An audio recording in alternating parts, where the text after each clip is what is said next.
పప్పు ఫస్ట్ నానబెట్టుకొని కుక్కర్లో వేసుకున్నాను ఫ్రెండ్స్.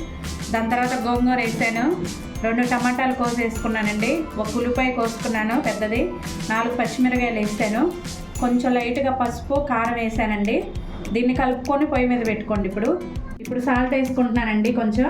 తర్వాత కొంచెం మంచి నూనె వేసుకోండి, పప్పు తొందరగా ఉడికిపోద్ది, టేస్ట్ కూడా బాగుంటుందండి. కొంచెం వాటర్ పోసుకున్నానండి ఇలా పప్పులోను. దాని తర్వాత బెల్ట్ పెట్టుకొని ఇలా కుక్కర్ మూత పెట్టుకుంటున్నాను. ఇలా పొయ్యి మీద పెట్టేస్తున్నానండి. 4 విజిల్స్ వచ్చాక కట్టేసేయండి.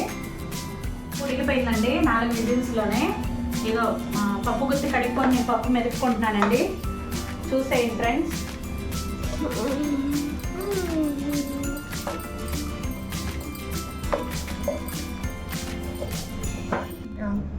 చూడండి ఫ్రెండ్స్, పప్పు మెత్తగా అయిపోయింది.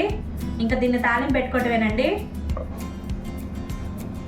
మెదిపేసుకున్నాక వేరే గిన్నె పెట్టుకున్నానండి. పప్పు తాలింపు వేసుకోవాలి. ఆయిల్ వేసుకున్నాను ఫస్ట్. నూనె కొంచెం కాగాక ఫస్ట్ ఎండుమిరగాయలు వేసుకోవాలండి.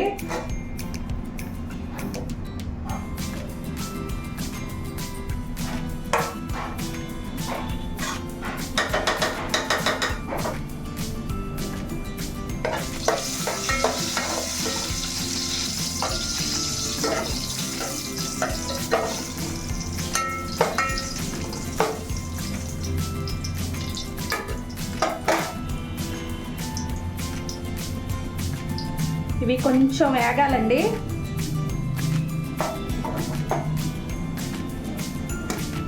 ఇప్పుడు ఎల్లుల్లిపాయలు వేసుకోవాలండి. చితకొట్టిన 4 ఎల్లుల్లిపాయలు. దాని తర్వాత ఉల్లిపాయ ఒకటి పెద్దగా కోసుకున్నానండి, ఉల్లిపాయ ఒకటి వేసుకోవాలి.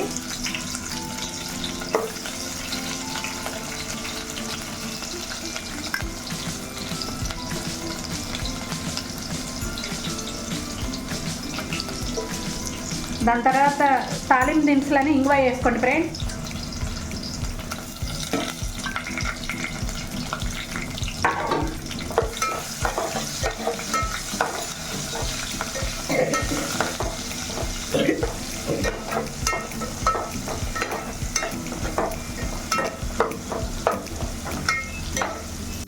ఇప్పుడు కరివేపాకు వేసుకోండి ఇలా వేగాక.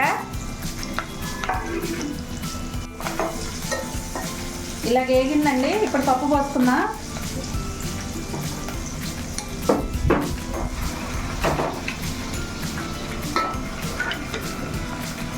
కాస్త నెయ్యి వేసుకోవాలండి పప్పులో.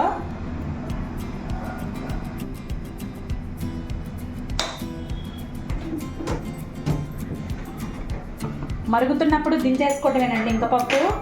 ఇది గోంగూర పప్పు కాబట్టి నేను చింతపండు వేయలేదండి. గోంగూరే పులుపు సరిపోద్ది, ఎర్ర గోంగూర కాబట్టి. నా ఛానల్ని సబ్స్క్రైబ్ చేసుకోండి ఫ్రెండ్స్. లైక్ చేయండి, కామెంట్ చేయండి. Bye friends.